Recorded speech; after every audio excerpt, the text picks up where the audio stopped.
এক ছোট্ট গ্রামে বাস করত ফাহিম। সে ছিল খুব লাজুক ছেলে। মানুষের সাথে কথা বলতে তার ভীষণ অস্বস্তি লাগত, বিশেষ করে অপরিচিতদের সাথে। তার মা তাকে প্রায়ই বলতেন, সালাম দিতে শেখো ফাহিম। সালামে অনেক বরকত আছে কিন্তু ফাহিম মনে মনে ভাবত, যদি সালাম না দিয়েই কাজ চলে যেত। একদিন ফাহিম তার দাদির বাড়িতে যাচ্ছিল।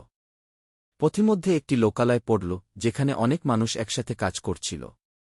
সেখানে একজন বৃদ্ধ লোক ভারী বস্তা তুলতে পারছিলেন না। ফাহিম প্রথমে ইতস্তত করল, কিন্তু তার মায়ের কথা মনে পড়ল। সে সাহস করে এগিয়ে গেল এবং বৃদ্ধ লোকটিকে বলল, আসসালামু আলাইকুম চাচা। আমি কি আপনাকে সাহায্য করতে পারি? বৃদ্ধ লোকটি চমকে উঠলেন। তিনি ফাহিমের দিকে তাকিয়ে মুচকি হেসে বললেন, ওয়া আলাইকুমুসসালাম বাবা।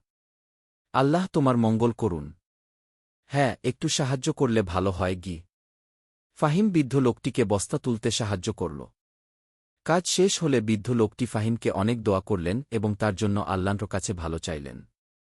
ফাহিম অবাক হয়ে দেখল, তার বুকের ভেতরটা এক অজানা খুশিতে ভরে গেছে। এই প্রথম সে অপরিচিত কারো সাথে কথা বলে এত আনন্দ পেল।